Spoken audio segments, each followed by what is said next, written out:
Hello बाळको केम छो मजामां હું છું નીતિન સાવલિયા આપણે જોઈએ કે પાઠક સાયન્સ સ્ટડી સેન્ટરમાં મેથ્સ વિષય સબ્જેક્ટ ભણાવું છું બરોબર છે હવે જો કે અહીંયા આપણે જો કે કોરોના કાળ ચાલી રહ્યો છે એટલે તમને ખબર છે કે આપણે ઓનલાઈન શિક્ષણ જ થોડોક ટાઈમ રહેશે બરોબર છે આપણે જોઈએ કે અહીંયા એક સરસ 10મા અને 11મા સાયન્સને જોડતો આપણે એક કોર્સ ચાલુ કર્યો છે જેને આપણે બ્રિજ કોર્સ કહેશું બરોબર છે 10માનું ટૂંકમાં મેથ્સ બરોબર છે અને 11મામાં જે થોડું ઘણું જે મેથ્સ છે એને જોડતો આપણે જોઈએ કે આ કોર્સ છે જેને આપણે બ્રિજ કોર્સ કહેશું હવે જોઈએ કે અહીંયા બ્રિજ કોર્સ માટે આપણે શરૂઆતમાં આપણે જોઈએ કે 10મામાં ટૂંકમાં 11 સાયન્સ માટે ઉપયોગી હોય એવું હાર્ડ સમાન ચેપ્ટર કયું 10માનું તો આપણે જોઈએ કે ત્રિકોણમિતિ છે ટ્રિગોનોમેટ્રિક્સ ત્રિકોણમિતિ હવે એ ત્રિકોણમિતિ છે તમારે 10મામાં પણ અભ્યાસમાં આવી ગયું છે અને એનો આગળ અભ્યાસ આપણે જોઈએ કે 11મામાં 12 સાયન્સ કદાચ તમે 11 12 સાયન્સ રાખી એન્જિનિયરિંગમાં જાઓ બરોબર છે કે બીએસસી કરો કોઈ પણમાં મેથ્સમાં આપણે જોઈએ કે ત્રિકોણમિતિનો ઉપયોગ આવે છે રેડી તો આપણે જોઈએ કે એના માટે આગળ વધશું તો આપણે એમ કહી શકીએ કે અહીંયા આપણે જોઈએ કે તમે એક 8મા 9મા 10મામાં આપણે જોઈએ કે એક તમે દ્વિયામપત્તિ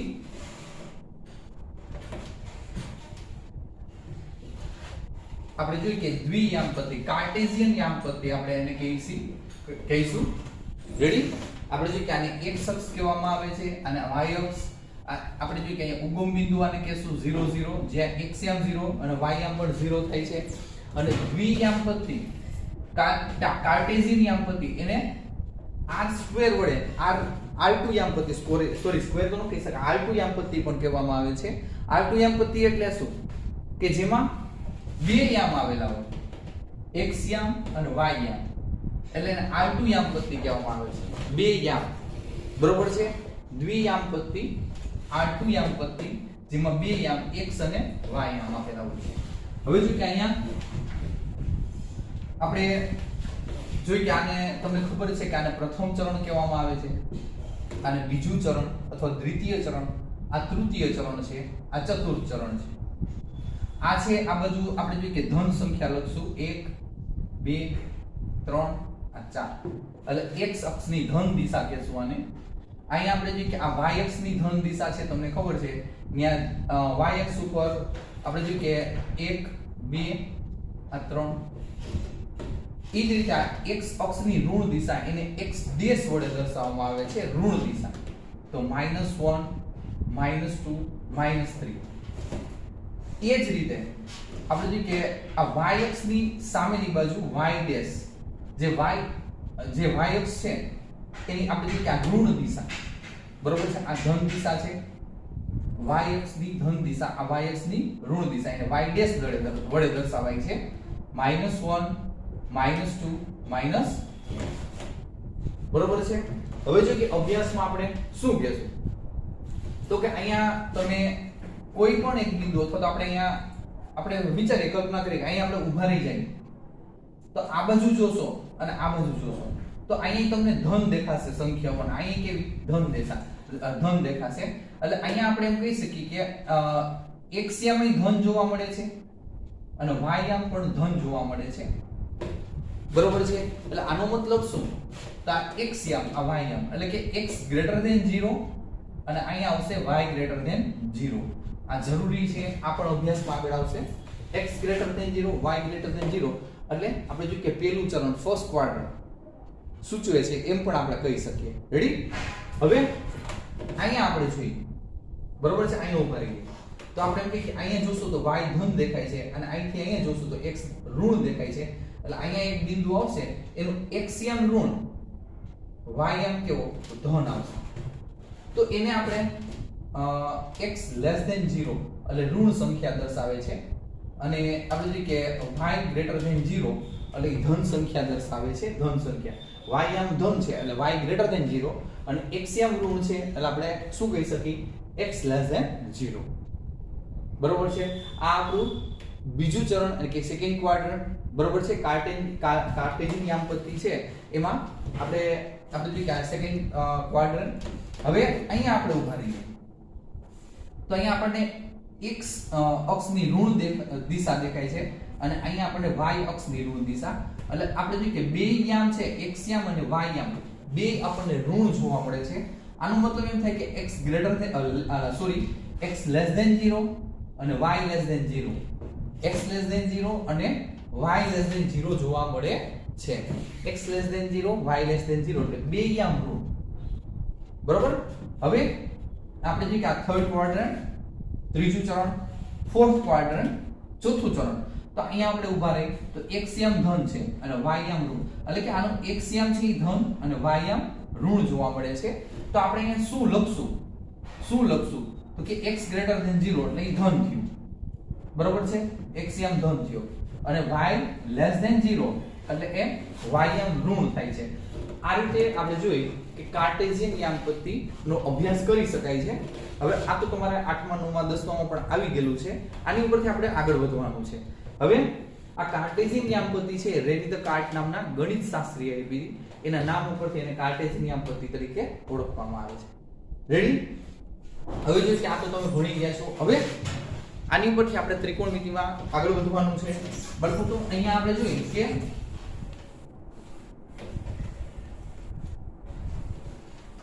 તમે 10મા ધોરણમાં જે ત્રિકોણમિતિ ભણ્યા છો બાળકો, 10મા ધોરણમાં તમે જે ત્રિકોણમિતિ ભણ્યા છો એ કાટકોણ ત્રિકોણ ઉપર આધારિત હતું. બરોબર છે? કાટકોણ ત્રિકોણ, સામેની બાજુ છેદમાં કર્ણ, પાસેની બાજુ છેદમાં કર્ણ, સામેની બાજુ છેદમાં પાસેની બાજુ, એવી રીતે. હવે આપણે અહીંયા 11 સાયન્સમાં ત્રિકોણમિતિનો અભ્યાસ એકમ વર્તુળ પર લેવાનો છે. એટલે આપણે એકમ વર્તુળ વિશે માહિતી મેળવશું. એકમ વર્તુળ. તો એકમ વર્તુળ દોરવા માટે ફરી પાછી આપણે જે કાર્ટેશિયન યામ પદ્ધતિની જરૂર પડશે. બરોબર છે? કાર્ટેશિયન યામ પદ્ધતિ.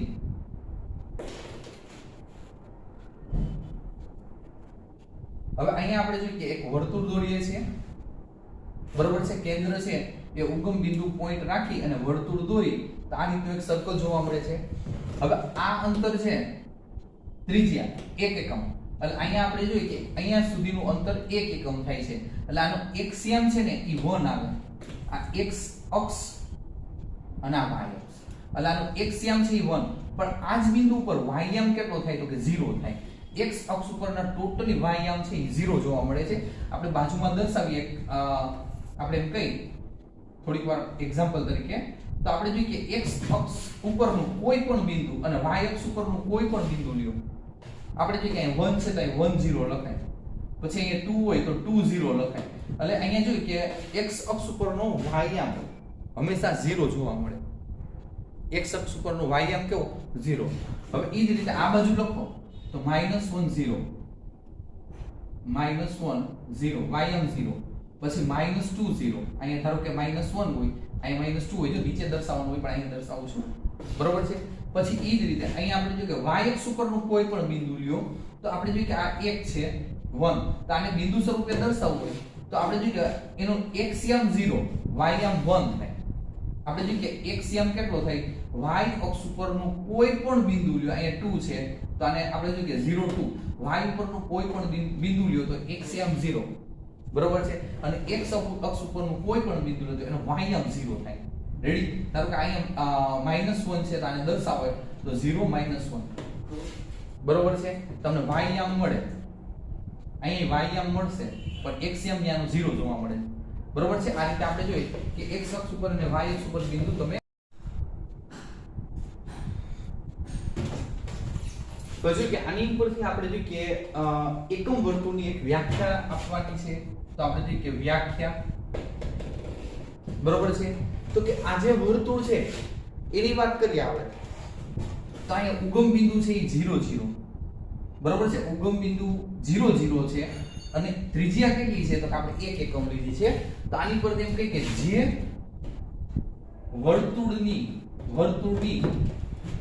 વર્તુળનું કેન્દ્ર ઉગમ બિંદુ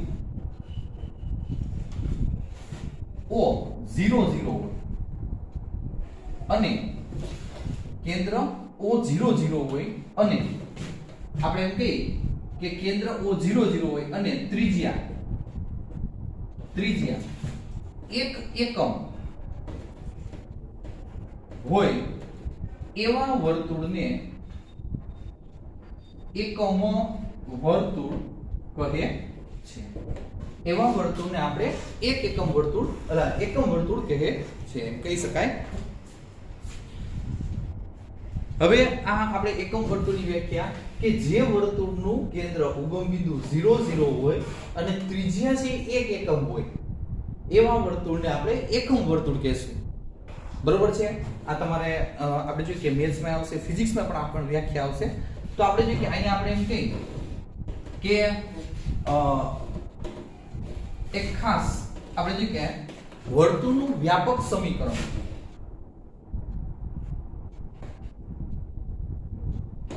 આપણે જોઈએ કે વર્તુળનું વ્યાપક સમીકરણ લેવાનું છે.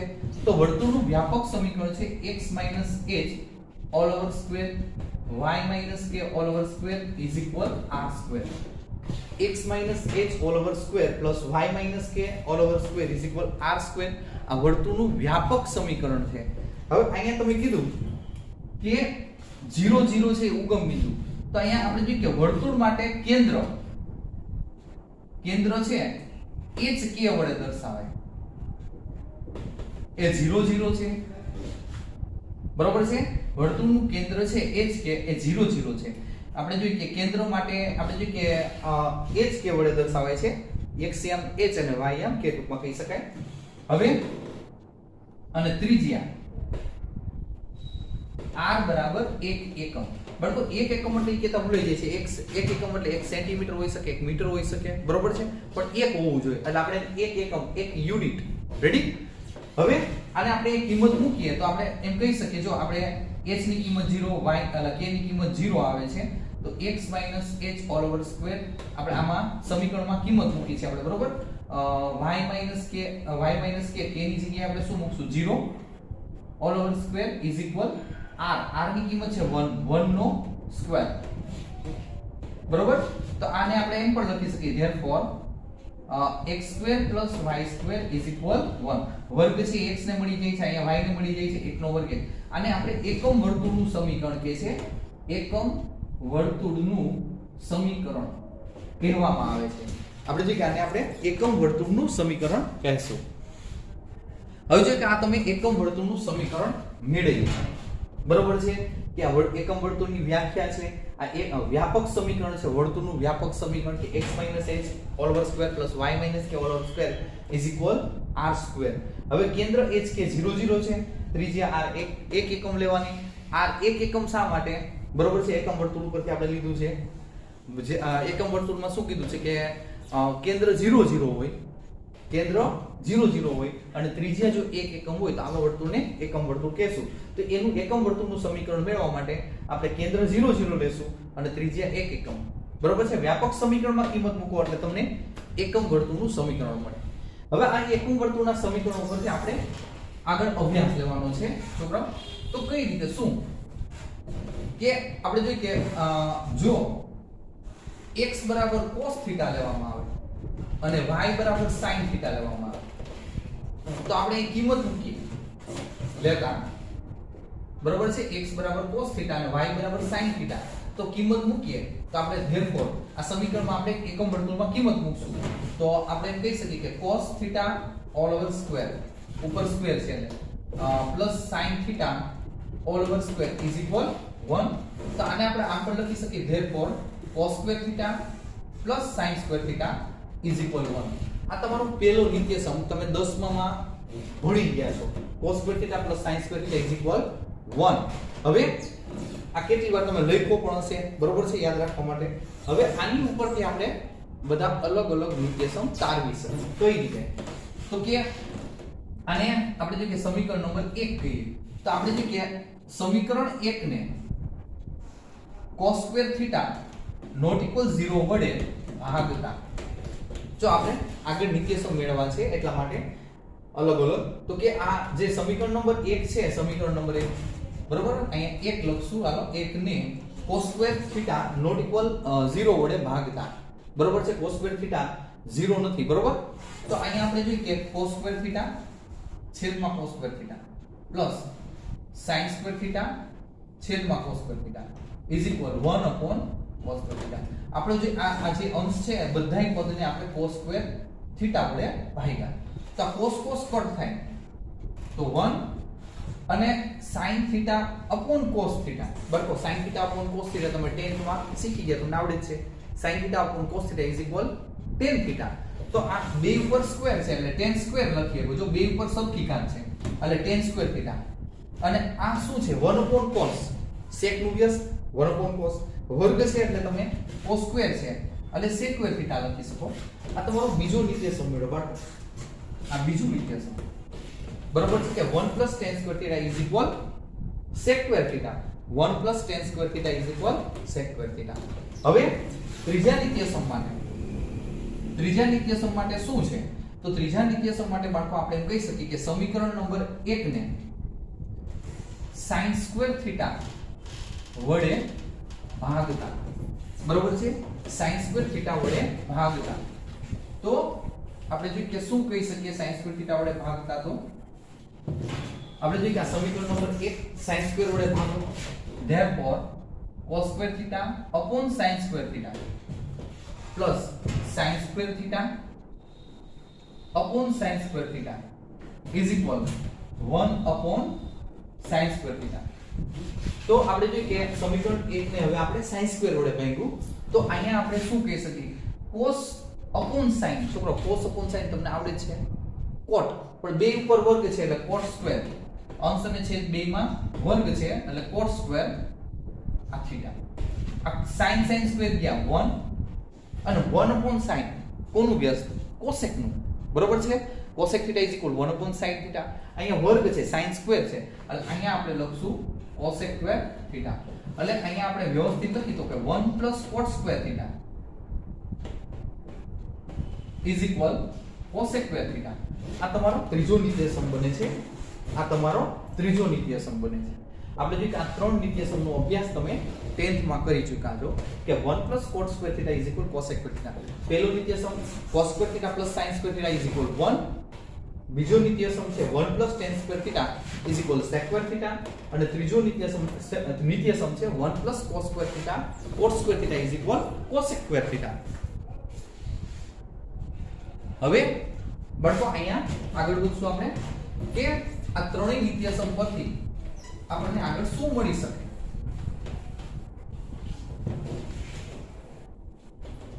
હવે આપણો પહેલો નિત્યસમ હમણાં લખ્યો cos square theta sin square theta is equal 1. બીજો નિત્યસમ સાબિત કર્યો આપણે 1 tan square theta is equal sec square theta. અને ત્રીજો નિત્યસમ છે 1 cot square theta is equal cosec square theta. હવે પોઝિશન આના બે ભાગ. આપણે cos સ્ક્વેર ને સામેની બાજુ લઈ જઈએ તો એ માઈનસ થઈ જશે. તો અહીં શું લખાય કે આપણે જોઈએ કે સામેની બાજુ લઈ ગયા તો આપણે એમ કહી શકીએ કે 1 આ 1 cos square theta is equal sin square theta. અહીં sin સ્ક્વેર વધશે આ બાજુ લઈ cos સ્ક્વેર ને ઓલી બાજુ લઈ જાય વારાફરતી. હવે sin સ્ક્વેર ને સામેની બાજુ લઈ જાવ તો 1 sin સ્ક્વેર થીટા ઇક્વલ વધે છે શું આ બાજુ cos સ્ક્વેર થીટા. રેડી? વારાફરતી એક એક ને સામેની બાજુ લઈ જાઓ. આના પણ બે ભાગ. બરોબર? હવે tan સ્ક્વેર ને સામેની બાજુ લઈ જાઉં છું તો એ માઈનસ થઈ જશે. તો આપણે એમ કહી શકીએ કે sec square theta tan square theta. અને અહીંયા વધે છે 1 એક નિત્યસમ. હવે 1 ને સામેની બાજુ લઈ જાઓ તો sec સ્ક્વેર થીટા -1 અહીંયા વધે છે tan સ્ક્વેર. રેડી? હવે ઈ જ રીતે આના બે પાર્ટ. બરોબર છે? આના પણ બે પાર્ટ. cot સ્ક્વેર ને સામેની બાજુ લઈ જાઓ તો cosec square theta cot square theta is equal અહીંયા વધે છે 1 ની સામે રાખવાનું. બરોબર છે? અહીંયા મારે નીચે સમાયેલું નથી આ બાજુ હું લઉં છું. હવે cot સ્ક્વેર ને સામેની બાજુ 1 ને લઈ જાઓ તો આપણે કહી શકીએ કે cosec square theta -1 is equal cot square theta. Ready? એટલે આ રીતે તમને કેટલા તો કે 2 2 4 2 6 6 ને 3 9 ટોટલ આપણને જોઈએ કે અલગ અલગ રીતે આપણે જોઈએ કે 9 નિત્યસમનો અભ્યાસ આપણે કરી શકીએ બરોબર છે, 9 નિત્યસમ આવી શકે આ રીતે. હવે અહીં સુધી આપણે રાખશું. બરોબર છે. હવે આ ફર્સ્ટ લેક્ચર છે આપણો. બરોબર, બ્રિજ કોર્સનો આ ફર્સ્ટ લેક્ચર છે. આના પછી આપણે સેકન્ડ લેક્ચર લેશું. આમાં બ્રિજ કોર્સમાં આગળ વધશું અને આપણે શું કે આ નિત્યસમ છે એનો ફરી પાછો 1 થી 2 વાર તમે અભ્યાસ કરી લેજો, લખી લેજો. બરોબર છે. અને છોકરો ખાસ મેથ્સ માટે આપણે જો કે જરૂરી હોય તો એવું શું છે, તો તમારે જો કે મેથ્સ માટે મેથ્સ ઝડપી થાય એટલા માટે તમને ટેબલ આવડતા હોવા જોઈએ. પહેલા તો ટેબલ 11 થી 20. બરોબર છે. 1 to 10 તો આવડતા જ હોય બધાને, આપણે સમજી લઈએ. તો 11 to 20 વાળા ટેબલ તમારે ખાસ આવડતા, જેથી કરીને તમે આવડતા હોવા જોઈએ, જેથી કરીને મેથ્સમાં તમને સ્પીડ આવી શકે. બરોબર છે. પછી આ બધું પણ ખૂબ જરૂરી છે મેથ્સ માટે. અને યાદ રાખજો છોકરાઓ, મેથ્સ વિષય છે બહુ રસવાળો અને એકદમ સહેલો વિષય છે. તમે પ્રેક્ટિસ કરો, મહેનત કરો, એટલે આમાં તમે સારામાં સારા માર્ક આવી શકે. બરોબર છે. અને એન્જિનિયરિંગમાં જઈ અને તમે સારી એવી કારકિર્દી તમારી બનાવી શકો છો. બરોબર. હવે અહીં સુધી આપણે રાખશું. બાય.